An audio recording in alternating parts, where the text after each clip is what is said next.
Welcome, history enthusiasts and story lovers, to the blade of history, your journey into one of the most turbulent, tragic, and thrilling periods in Chinese history. Today we begin our saga, not with the clash of great warlords, but with a desperate cry from the heart of a dying empire, a cry that would ignite a firestorm and change China forever. This is the story of the Yellow Turban Rebellion.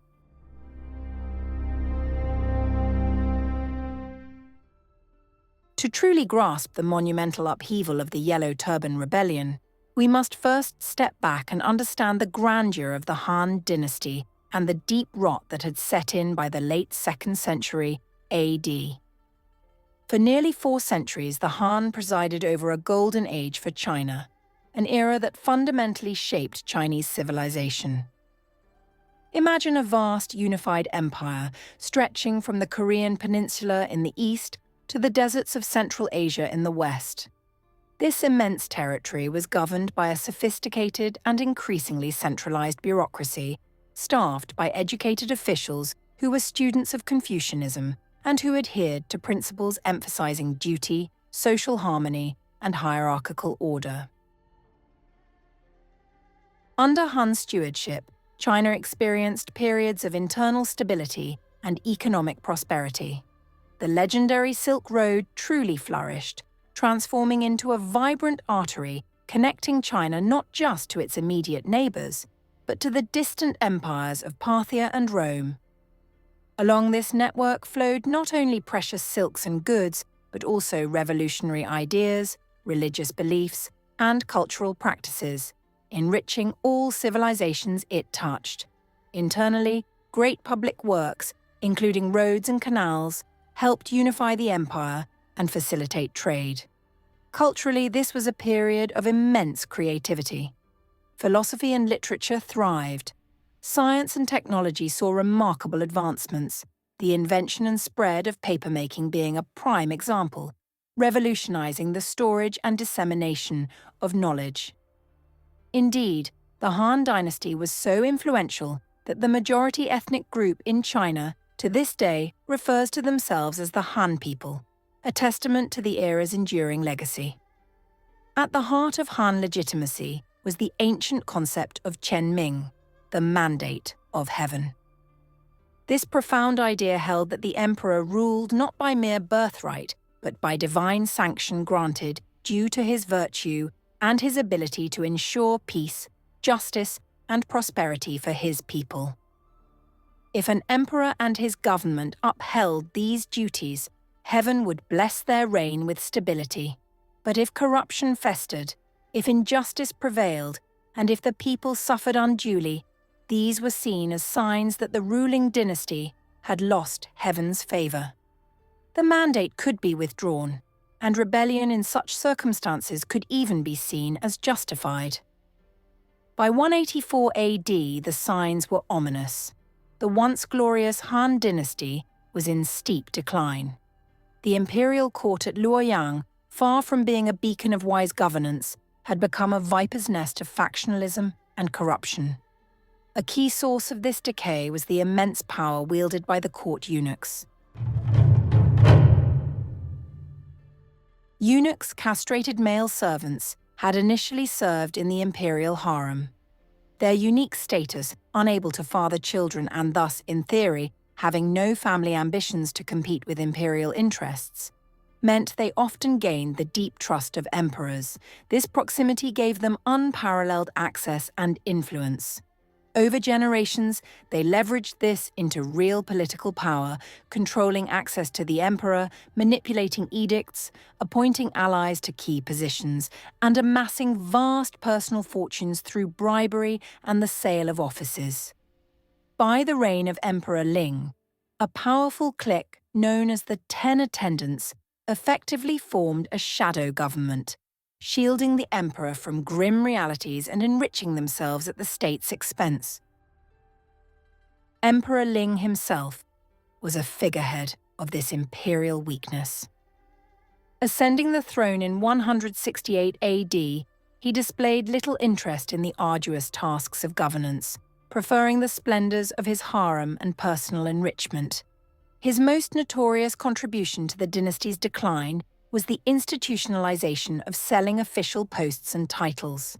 This practice not only filled the imperial coffers for his extravagances, but also ensured that positions of power went not to the meritorious, but to the wealthy and often deeply corrupt, who would then exploit their positions to recoup their investment, further squeezing the populace. This systemic corruption at the top had devastating consequences for the common people. Land ownership became increasingly concentrated in the hands of powerful aristocratic families and officials, who often used their influence to evade taxes. This shifted the crushing tax burden onto the already struggling peasant farmers. Compounding their misery were recurrent natural disasters, floods, droughts, and plagues, which they interpreted as potent signs of heaven's displeasure. With their lands lost, facing starvation, and their grievances ignored by self-serving local officials, the peasantry was pushed to the very edge of desperation. The mandate of heaven, it seemed to many, was well and truly lost by the Han. In such times of profound societal despair, messianic figures often arise, offering hope and a vision for a new world. Enter Zhang Jue, hailing from what is now modern-day southern Hebei. He was a charismatic healer and the founder of a Taoist sect known as the Taiping Tao, the Way of Great Peace. Along with his two brothers, Zhang Bao and Zhang Liang, he journeyed through the blighted countryside, offering not just magical cures and blessed water, but a potent spiritual and political message. Zhang Jue proclaimed that the corrupt Han Dynasty, symbolized by the blue sky, was irredeemably decadent, and its time was over. A new era, the era of the yellow sky, representing justice, equality, and prosperity, was imminent. He prophesied that in the year Jiazi, the beginning of a new 60-year calendrical cycle, 184 AD, heaven would usher in this golden age. His words found fertile ground in the hearts of millions of suffering peasants. They flocked to his banner, identifying themselves with yellow scarves or turbans tied around their heads, a visible symbol of their allegiance. Zhang Jue was not just a spiritual leader. He was an organizer, structuring his followers into a disciplined quasi-military force, preparing for the great upheaval. In the spring of 184 AD, the storm broke. Across 8 provinces simultaneously, the Yellow Turbans rose in a massive, coordinated insurrection. Their rallying cry, "The azure sky is already dead. The yellow sky will soon rise." "When the year is Jiazi, there will be prosperity under heaven," became the anthem of a revolution.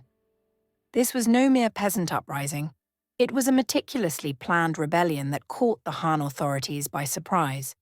Tens of thousands, soon swelling to hundreds of thousands, attacked government offices, killed corrupt officials, seized armories, and even captured significant towns and commanderies. The sheer scale and ferocity of the rebellion sent tremors of fear through Luoyang. Emperor Ling jolted from his usual apathy, and his court scrambled to formulate a response. The Han Dynasty's initial efforts were hampered by the very decay that had fueled the rebellion. Its central military forces were ill-prepared and weakened by years of neglect. In this moment of crisis, the imperial court made a decision that would have calamitous long-term consequences.